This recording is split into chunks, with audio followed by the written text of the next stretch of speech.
بسم اللہ الرحمن الرحیم۔ اسی باب کا اگلا سبق ہے حیاتیاتی ٹیکنالوجی، بایو ٹیکنالوجی۔ نام سے ظاہر ہے ایسی ٹیکنالوجی جس کا تعلق جانداروں کی حیات سے ہے، زندگی سے ہوتا ہے۔ حیاتیاتی ٹیکنالوجی سے مراد انسانی بہبود کے لیے جانداروں، خصوصاً خردبینی جانداروں کا صنعتی پیمانے پر استعمال ہے۔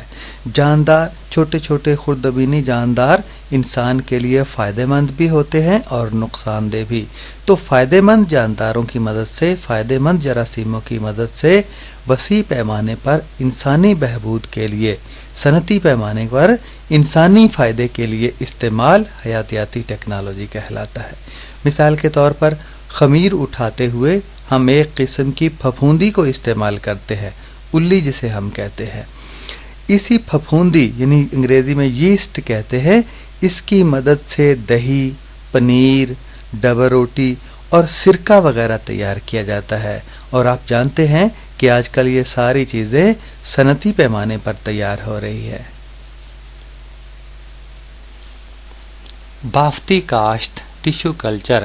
بافت کہتے ہیں بنی ہوئی چیز کو، جس طرح دھاگے سے کپڑا بنا گیا ہوتا ہے، اسی طرح کپڑے میں سے ایک دھاگا الگ کر لیا جائے تو یہی مثال ہے بافتی کاشت کی، کہ پودے سے ایک بافت مل کے بنتی ہے خلیات سے، تو ایک ریشے کو نکال کے الگ کر لیا جاتا ہے، اسے پھر مصنوعی ماحول دے کر وہاں سے نیا پودا تیار کیا جاتا ہے۔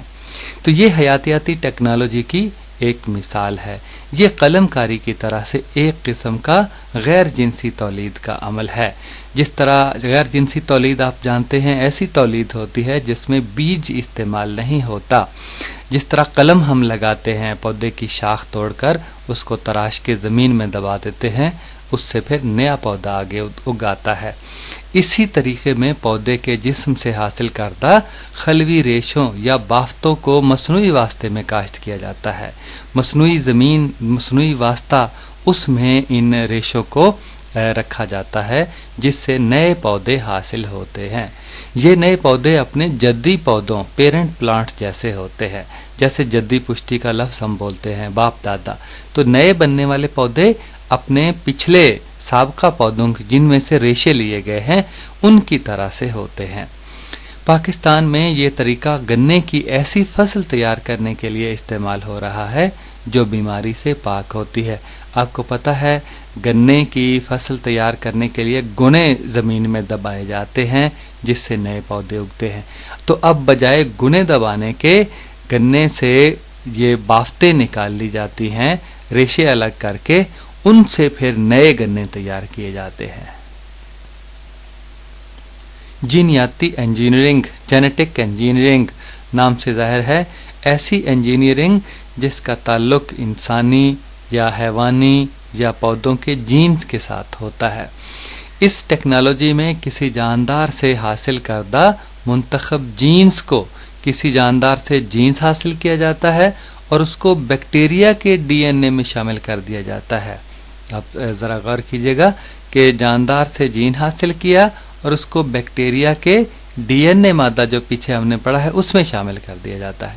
بیکٹیریا درآمد شدہ جینز یعنی جس جینز کی ہم بات کر رہے ہیں اس کے زیر اثر خاص قسم کے مادے بنانا شروع کر دیتے ہیں۔ انسولین بھی ایک ایسا ہی مادہ ہے جسے اس ٹیکنالوجی کے ذریعے بنایا گیا ہے۔ تو بات بہت آسان سی ہے، یہ سامنے تصویریں نظر آ رہی ہیں جینز کی، اور نیچے جو ہے وہ جینیاتی انجینئرنگ کے ذریعے اس میں تبدیلی پیدا کر کے دکھائی گئی ہے۔ یہ ذیابیطس، ڈائبٹیز، شوگر جسے کہتے ہیں، یہ ذیابیطس کے علاج کے لیے استعمال ہوتی ہے، یعنی یہ جو انسولین کی ہم بات کر رہے ہیں۔ انسانی نشو و نما میں کام آنے والا ہارمون اور انٹرفیران جو سرطان سے بچاؤ کا کام کرتا ہے، یہ بھی اسی طریقے سے پیدا کیا گیا ہے، یعنی جینیاتی انجینئرنگ کے طریقے سے۔ یہ جینز کو کسی بیکٹیریا کے ڈی این اے میں شامل کر کے، جس کی پہلے بات ہوئی ہے۔ تو جینیاتی انجینئرنگ کو زراعت میں استعمال کیا جا رہا ہے اور بیماریوں کے خلاف زیادہ قوت مدافعت رکھنے والی فصلیں پیدا کی جا رہی ہیں، اور ایسی فصلیں جن پر بیماریوں کا کم اثر ہوتا ہے، ان میں بیماریوں کے خلاف لڑنے کی طاقت زیادہ ہوتی ہے، تو اس طرح کی فصلیں تیار کرنے کے لیے یہ ٹیکنالوجی یا یہ انجینئرنگ، جینیاتی انجینئرنگ استعمال ہو رہی ہے۔ یہ دیکھیے گا جینیاتی انجینئرنگ کا کمال کہ مختلف رنگوں کی گوبھی تیار کی گئی ہے اس طریقے سے، اور چھلی یا مکئی کی ایسی قسمیں تیار کی گئی ہیں جو مختلف رنگوں کے دانے جن کے اندر ہوتے ہیں، اور اس طرح کی اور بھی فصلیں تیار کی جا رہی ہیں۔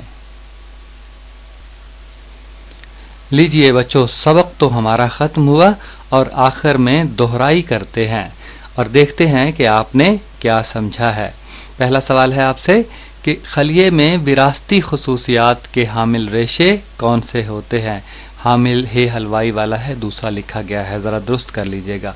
تو خلیے میں وراثتی خصوصیات کے حامل ریشے کون سے ہوتے ہیں؟ دوسرا سوال ہے مادہ ڈی این اے کن امور کا تعین کرتا ہے؟ ڈی این اے جو مادہ ہے یہ کس بات کا تعین کرتا ہے؟ تیسرا سوال انتخابی نسل کشی سلیکٹو بریڈنگ سے کیا مراد ہے؟ پڑھ چکے ہیں آپ۔ اور چوتھا سوال دوغلاہٹ ہائبریڈائزیشن سے کیا مراد ہے؟ دوغلے جانور اور دوغلے پودے۔ اور آخری سوال کون سے جاندار دودھ کو دہی میں تبدیل کرتے ہیں؟ یہ بھی آپ نے پڑھا ہے پیچھے۔ اور آخری دو سوال ہیں کہ بافتی کاشت کسے کہتے ہیں؟ ٹیشو کلچر جو ابھی ہم نے پڑھی ہے۔ اور اس باب کا آخری سوال کہ جینیاتی ٹیکنالوجی کا بنیادی اصول کون سا ہے؟ ذرا دماغ پر زور دیجیے گا اور اس سوال کا بھی جواب دیجیے۔